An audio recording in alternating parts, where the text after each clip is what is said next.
All right, welcome. We are beginning a session of Being Well with Beth, and today we're talking with two wonderful human beings that I've gotten to know through Harper College, but really today we are focusing on the topic of creating more inclusive environments for our deaf and hard of hearing community at Harper College and beyond. So I will let Robert and Jason introduce themselves. If Robert, you want to go first? Sure, I can go first. Beth, thanks so much for having us here. My name is Robert Uhren, and I'm using American Sign Language, ASL. We have interpreters here. They're speaking what we say. So my job at Harper is I'm an access advocate. And I have the privilege of working with Beth several times, and I've really enjoyed that so far. So that's me. Hi, everybody. I'm Jason Altmann. I am the Director for Access and Disability Services at Harper College. My role as director means that I make sure that our students who have disabilities have equal access in the classroom, and also making sure that our team works with a variety of different departments across campus to promote a more inclusive and accessible campus environment at Harper College. That's how Robert and I have been able to develop a wonderful relationship with you, Beth, and your department in order to support students with disabilities campus-wide. Thank you. And I think, as always, I'm learning from the two of you. And I think just in my short time at Harper, you've taught me so much. So And vice versa, Beth. I love learning from all of you and continue to learn. And so I think through conversations I've had with you, I came up with these list of questions, and I think one of them that I thought about, and as a person who I obviously have my hearing, one question I often hear is, what is the difference between deaf and hard of hearing? So can either of you explain what that is?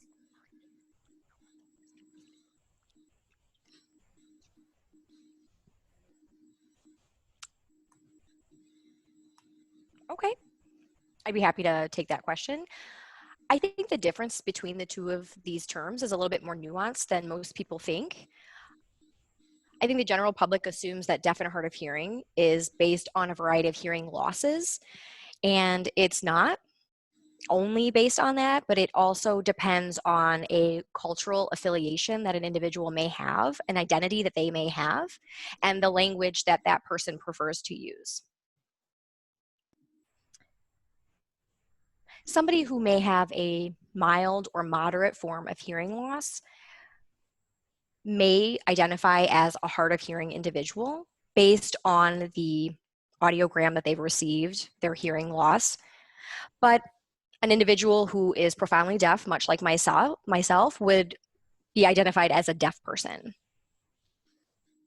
As an individual coming from a third generation deaf family, on my mother's side, she's deaf. My grandfather is also deaf. And then I have several aunts and uncles and cousins who are also deaf. I am very involved in the deaf community at large. I'm involved in different social and community activities. I'm involved in different nonprofit organizations. My identity as a deaf person and someone who uses American Sign Language is very important to me. I am somebody who identifies with and embraces the deaf cultural experience and the values of that community. Somebody who may have hearing loss but may not identify as someone affiliated within the deaf community by language or by culture would probably identify themselves as hearing impaired, as hard of hearing, even though it doesn't directly relate to their ability to hear or not hear. So again, it's really focusing on their ability, their cultural and language preferences to be considered deaf or to identify as hard of hearing. Okay. Robert, did you have something to add? Yeah, this is Robert. I'd like to second that. I agree with everything that Jason shared.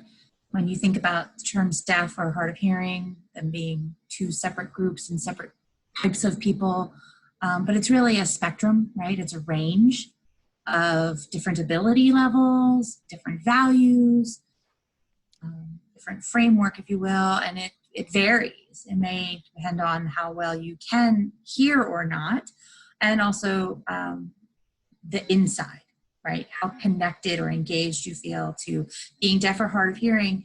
You know, I would consider using the term deaf as a more all-inclusive term, and that would, you can avoid just saying deaf or hard of hearing, and just say deaf for the sake of considering both groups. It's inclusive to just say deaf. And for me, it doesn't make a difference. I feel very connected to the world where people can hear and speak and may choose to say hard of hearing. And as Jason said, as a third generation deaf person, you know, for me, I'm also third generation. My father's side, his parents, his grandparents are all deaf. And so we've passed down those traditions. But I also have family members who can hear, and I'm deaf. And I have a lot of aunts and uncles who can hear, but also sign very well. And so I've always had access to language. And my daughters, I have two daughters, they both have hearing abilities, but I don't call them hard of hearing. I just feel that we're all very connected because we use American Sign Language. That's our primary language in the home. And so hard of hearing versus deaf, it's about, do you maybe have that ability to hear? And it can be maybe confusing, but like as Jason said, it well surpasses just ability to hear or being just on that, you know, this side of that side of a spectrum, that it's well past that. And just to add,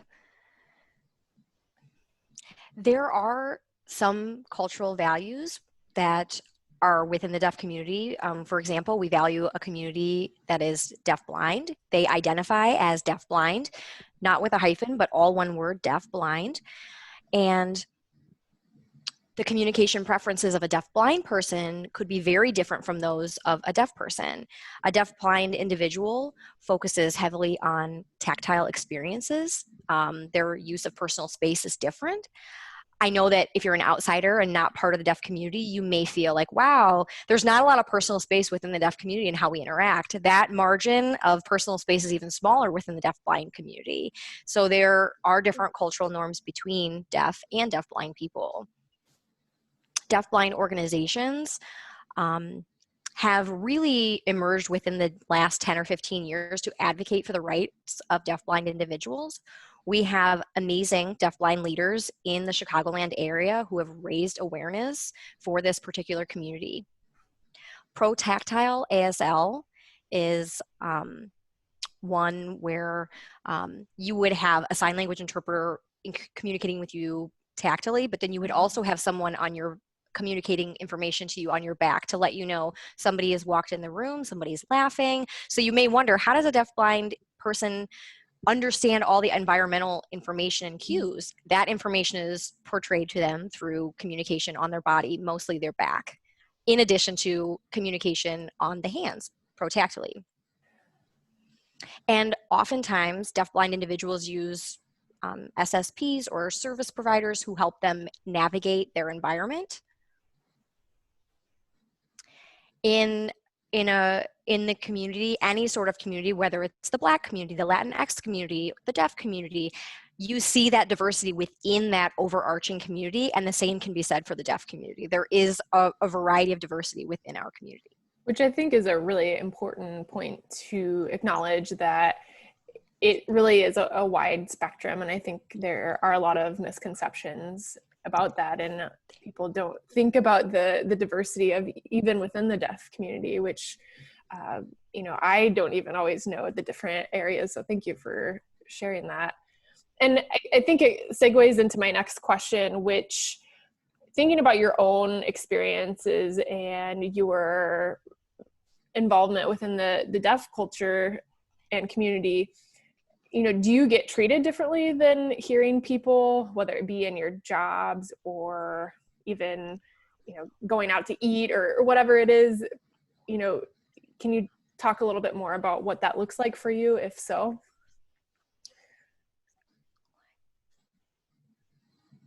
I'll go.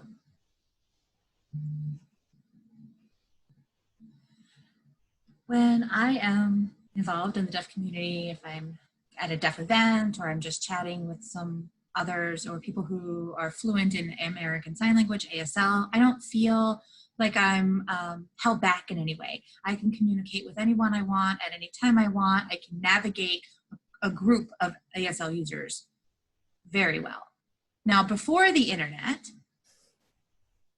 if I had to go to the store or I needed to communicate with someone, I would feel stifled because a person didn't know, do they look at my eyes? Do they look at my hands? Do they look at my mouth? And I really had to learn how to, navigate. People would try to lip read me or not have eye contact with me, or they would just stare at me. And sometimes if I wanted to be able to chat with someone who was just next to me, maybe in a line, as people do, my mother, I would see her doing that all the time with her friends who could hear. They would always be chatting and talking, and I would think to myself, that's something I want to be able to do as well. But I'm stifled because it's just short gestures, right? Like a thumbs up or, really brief surface level conversations. How are you? Or even a good day. But if someone tries to talk to me, I might have to point to my ear and let them know that I've missed what they've said. And I often hear back, never mind, because everybody's on the go. Everybody feels like they don't have time to deeply connect with each other. And I still feel that way these days. If somebody says something to me and I say that again, or what did you say? They'll say, never mind, I'll tell you later, things like that. Mm-hmm. And I think there's more awareness now than there has been with regard to the deaf and hard of hearing community and the use of American Sign Language as a recognized primary language. I definitely think I see it in my own children and their ability to use American Sign Language. And then I see my daughters can switch into English, spoken English, pretty well. So yeah, I do think that people who can hear, I like it when someone takes the time to try to talk with me. And I always appreciate that, even if they're just learning ASL and they feel uncomfortable and they don't know what to do. I always appreciate the effort because, I am at a disadvantage when it comes to lack of American Sign Language in a public space. Mm-hmm. In general, I'm removed and I'm used to being isolated in that way, singled out. That's something that I've grown accustomed to. So when someone does take the time to begin learning American Sign Language, even if they're signing slowly, I always appreciate that, and I've noticed people who learn Spanish, spoken Spanish, people who, maybe feel embarrassed if they say a word wrong or pronounce that word wrong in Spanish or any other spoken language. And sometimes people pick on them or ridicule them, but I would never do that because I enjoy the process of someone who's trying to communicate with me. I always want to take the time who wants to engage with me. And so I do see more and more people are, we can do dictation with our iPhones. Mm-hmm. You can very easily do speech to text. And then I can read that if they use speech to text on their phones. But now with the emergence of face masks in this land of COVID, it's really hard, right? People aren't readily able to take off their masks. They don't want to take off their masks, or they might pull it down for a second to say something quickly. And if they do, I appreciate that. But those who don't feel comfortable, then I hand them my phone and I think, let's do it this way. And then that works. Which I don't mean to put you on the spot, Robert, but I just remember a story that you shared with me that I saw you at some event and I came and chatted with you and sat down next to you, and you were almost surprised that a hearing person sat beside you and started chatting with you rather than maybe sitting by some of their hearing friends. And that really struck me, like, you have that experience probably on the daily. And I think that's really unfortunate. Oh, there's my cat. I think that's really unfortunate because people really miss out on opportunities in connecting with deaf individuals. And I don't want to speak for all hearing people, but I think it's almost like they don't know what to do, and so then they don't do anything, which is really unfortunate. And so I don't know if you have any additional thoughts on that. Well, yeah, I can add to that. As I mentioned earlier, I'm sort of used to it. I'm used to people not making an effort to try to engage. And sometimes I make an effort, and it really depends on their interest and their time and their motivation to want to talk to me, depending on, like, I like to talk. And I admittedly, I love to chat. So sometimes, I know Jason knows that too, but if I want to be respectful of a person's time and their space or availability to chat, what's their comfort zone? If they are able to speak clearly and we can understand each other, I would think that it requires sort of stepping out of your comfort zone to do so. If you don't know American Sign Language and maybe you don't know what to do around a deaf person, it takes a leap of stepping out of your comfort zone to walk up to someone and say hello. So when I was sitting there and you came up to me and you're like, hi, and I said hi back, and I kind of thought maybe you would sit down for a few minutes and then kind of go around, because that's what I'm used to, right? I'm used to that. But we sat down and had a conversation, and I appreciated that. And I knew that we would find a way that if it didn't work, I would have pulled out my phone, or you would have pulled out your phone, and we would have done it. Because there's always a way to overcome a barrier of communication, right, especially today with technology as it is. Were you going to say something, Jason?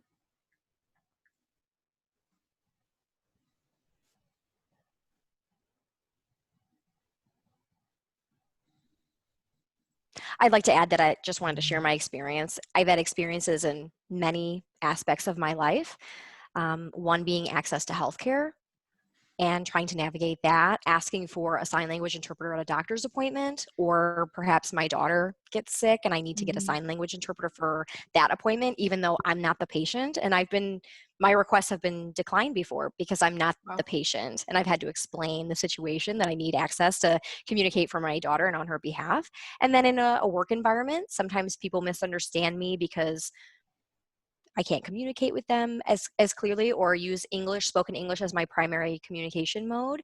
They maybe assume that I'm less intelligent, or I also worry that maybe I've been hired for a job because I'm able to check a box for them.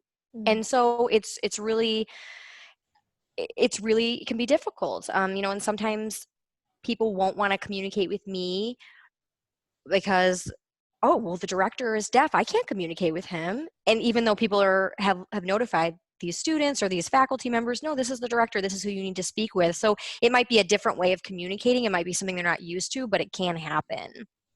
A while ago, I had a conversation with some of my friends who are POC, people of color. I had some in this group that were part of the LGBTQIA+ community. And it just so happened that I was one of a few white people in this friend group. And we were just kind of talking about that. And we found that I really connected with people of color, other people in the LGBTQIA+ community, because of some of our common experiences, feeling like we're not included, feeling like we're not part of the main group. And I think that just allows us to feel connected. And I think that's something that I always remember. And I remember my dad telling me that, hey, when you graduate from high school and you get into the real world, you're always going to be deaf first.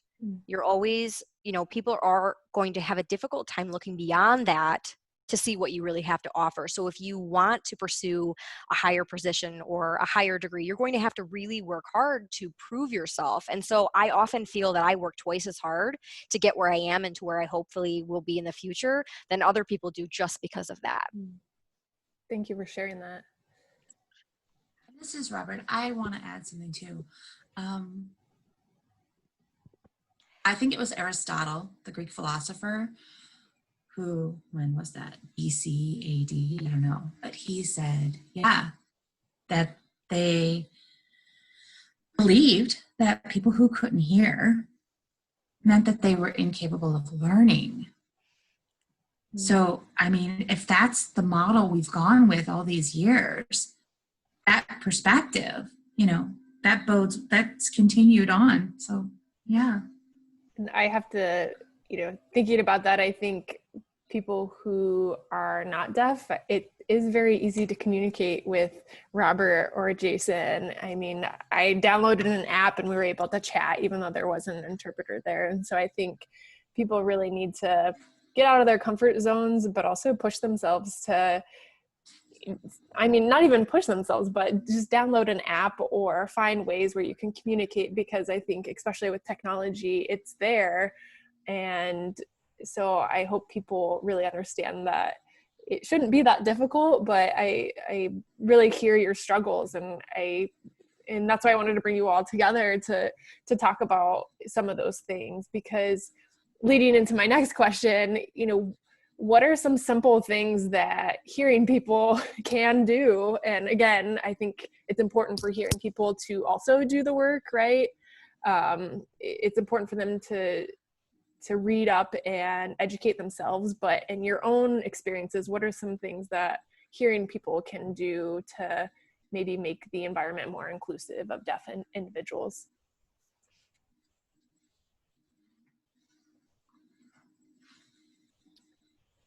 Jason, do you want to?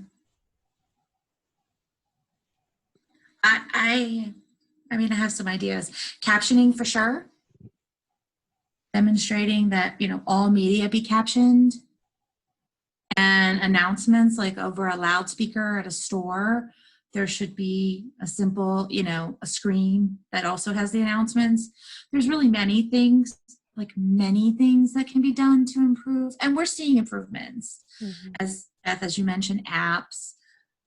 One app for iOS for the iPhone is allows for a larger font, so it's better for the iPhone, so that you can, you know, read it larger. And it also will do dictation. You just have to press the microphone button on the keyboard, and that lets you do that dictation. That's always a good thing to do. Just make things visual. To me, as a deaf person, I'm a highly visual person, right? My eyes are constantly working, probably like your ears are working. Mm-hmm. So I'm always processing visual information. Sure.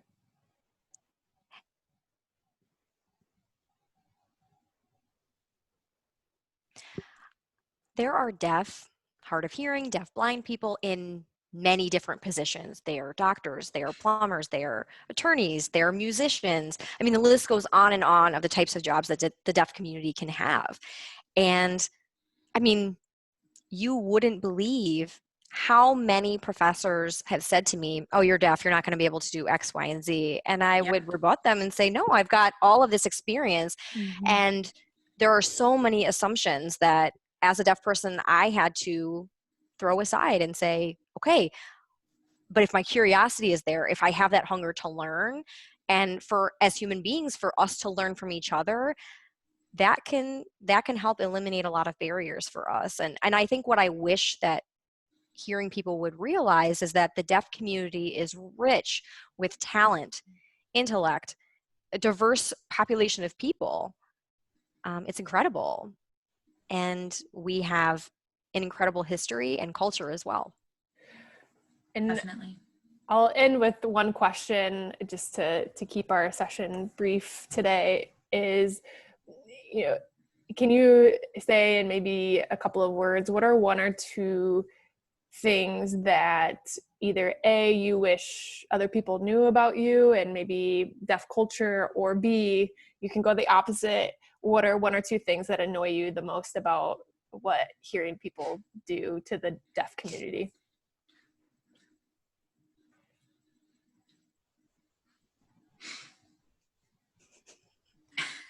Well, I would like to announce to the whole world that deaf people can drive. Yeah. I can't believe people still think that in 2020. I can understand, you know, back in the day, there was no internet, but now you can Google anything. Can deaf people drive? You know, people still ask me. I don't remember when it was the last time, but it was recent. And I probably would say within the last 5 years, somebody was like, oh, you drive? And I said, yeah, I have a license and everything. I have had one for a long, long time, because driving is visual. And deaf people tend to be better drivers. Sorry, Beth, no offense. My understanding, and maybe it's biased, But yeah, there's facts. It's proven because we're visual. The only barrier, the only issue is an ambulance. But they have a flashing light. And now the street lights have flashing lights, right? The red, yellow, green light. There's a flashing light. You've seen that little white strobe light right in the middle. And you see it in the middle of the day, and then you know that there's an ambulance or an emergency vehicle. There's your cat again, Beth.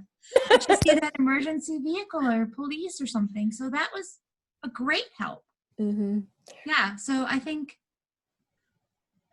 deaf people can drive, everybody. It's just really that simple.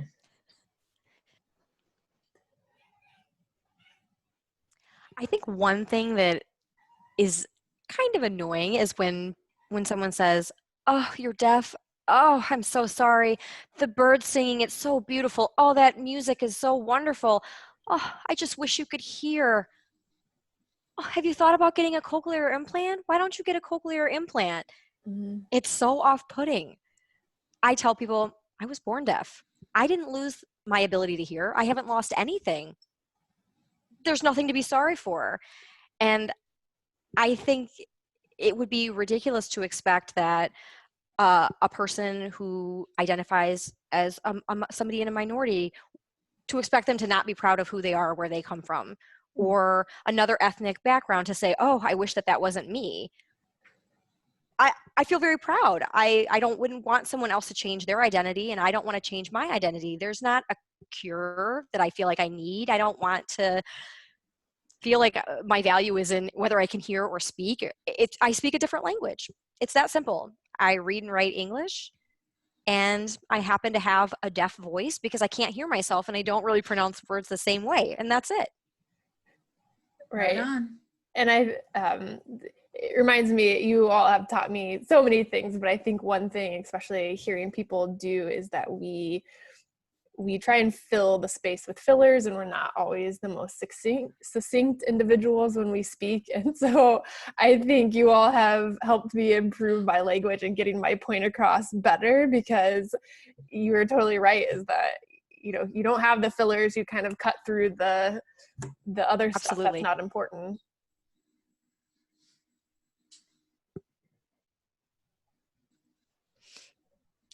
It's what we call deaf gain.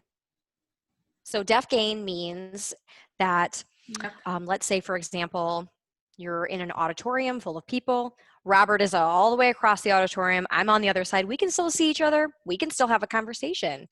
Another deaf gain is if there's loud thunder and lightning that happens in the evening or throughout the night, I'm not woken up by it. Right. If there are bullfrogs croaking, I don't hear it. Yep. Those are all deaf gains. Oh, yeah.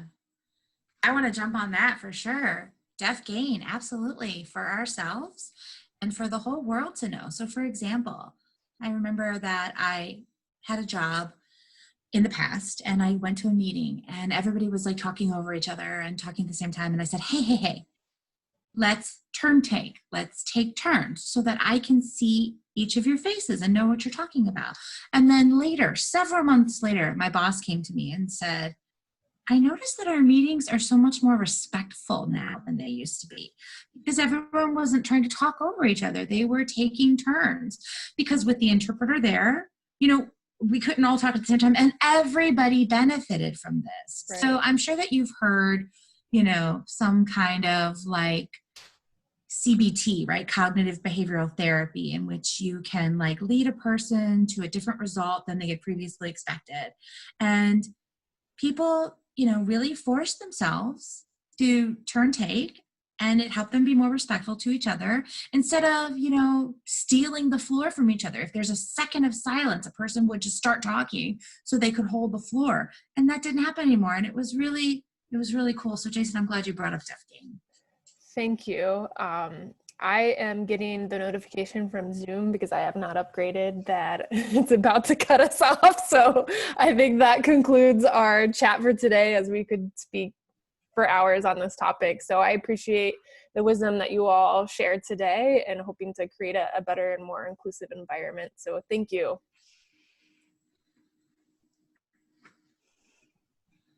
It's truly my pleasure. Thank you so much for inviting us today.